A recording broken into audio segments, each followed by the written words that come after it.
अपने पूरे परिवार के साथ खुशी खुशी मोहन नगर में रहती थी।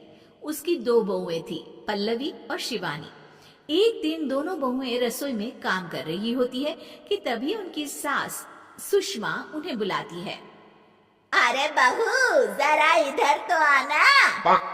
शिवानी, जरा जाकर देखना सासू माँ क्या कह रही हैं। दीदी आप ही देख लो ना जाकर, आपको भी तो सुनाई दे रहा है। अरे मैं आटा गूंद रही हूँ ना, तुम चली जाओ। हाँ तो मैं भी तो सब्जी काट रही हूँ ना दीदी। अरे बहू जल्दी आओ। ओह, ये तो जाएगी नहीं, मैं ही जाकर देखती हूँ कि क्या करना है। पल्लवी सुषमा के कमरे में जाती है। जी मम्मी जी, क्या हुआ? शाम को घर पर कुछ मेहमान आने वाले हैं, तो तुम अच्छा सा खाना बना लेना बहू। ठीक है मम्मी जी, आप बता दीजिए क्या क्या बनाना है और कितने लोग आ रहे हैं। सुनील की मौसी जी और उनका पूरा परिवार आ रहा है। कुल मिलाकर 3 लोग और हमें मिलाकर हुए 9 लोग। तो अभी से ही तैयारी करना शुरू कर दो। और हाँ, घर की सफाई भी कर देना, हाँ, अच्छे से।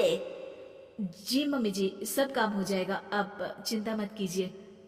पल्लवी शिवानी को घर में मेहमान आने वाले हैं इसके बारे में बताती है। क्या 9 लोगों का खाना बनाना होगा, घर की सफाई करनी है? बाप रे, सासू माँ ने तो हमें घर की नौकरानी ही समझ कर रखा है। ऐसा नहीं बोलते शिवानी, हम इस घर की बहू हैं और घर के काम करना हमारा फर्ज है। दीदी तो है ही सासू माँ की चमची, जब देखो सासू माँ सासू माँ। मैं तो इतना सारा काम नहीं करने वाली। शिवानी कपड़े लेकर गमला साफ कर रही होती है और चक्कर आने का नाटक करने लगती है। मेरा सर चकरा रहा है।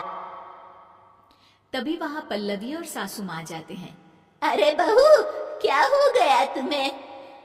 मम्मी जी, बहुत तेज सर में दर्द हो रहा है। तुम एक काम करो शिवानी, आराम कर लो।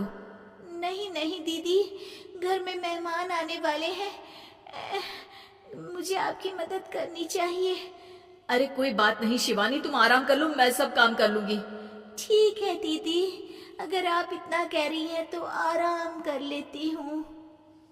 शिवानी आराम से अपने कमरे में मैगजीन पढ़ रही होती है। इसे कहते हैं आराम की जिंदगी। इतना सारा काम।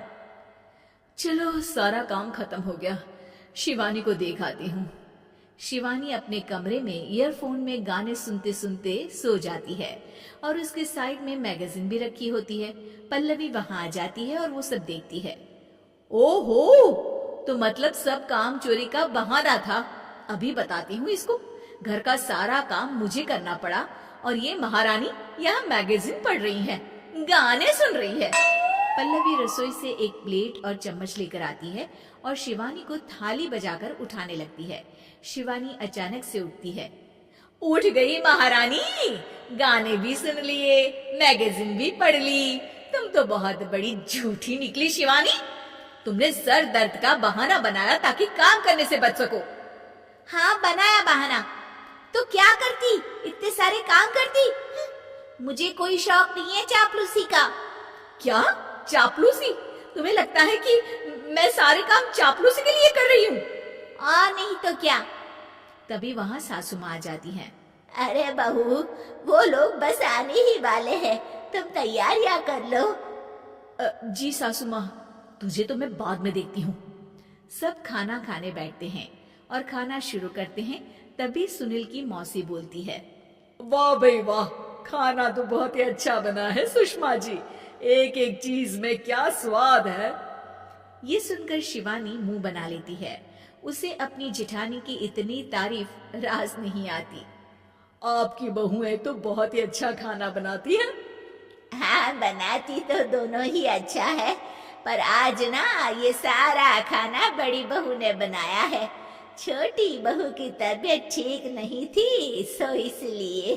मानना पड़ेगा सुषमा जी, आपकी बड़ी बहू तो बहुत ही गुणवान है। पल्लवी की तारीफ सुनकर शिवानी को जलन होती है। पल्लवी ये सुनकर खुश हो जाती है और शिवानी की तरफ देखकर उसे चिढ़ाती है। कुछ देर बाद मेहमानों के जाने का वक्त हो जाता है। मौसी जी सबके लिए उपहार लाई होती है, वो सबको शगुन के पैसे देती हैं और अंत में पल्लवी के पास आती है। तुम्हारे लिए शगुन का लिफाफा तो है ही, पर बहू तुम्हें एक और उपहार भी मिलेगा इतना अच्छा खाना बनाने के लिए। मौसी अपने सोने के कंगन निकालकर पल्लवी को पहना देती है। ये लो, ये मेरे मनपसंद कंगन है, अब से ये तुम्हारे हुए। धन्यवाद मौसी जी। ये देखकर शिवानी तो पूरी तरह से जल जाती है और गुस्से से रसोई में चली जाती है। तभी वहां पल्लवी आ जाती है और उसे अपने कंगन दिखाने लगती है। देवरानी जी, अब आपका सर दर्द ठीक तो है ना? मुझे लगता है कि अब सर दर्द शुरू हो गया होगा आपका।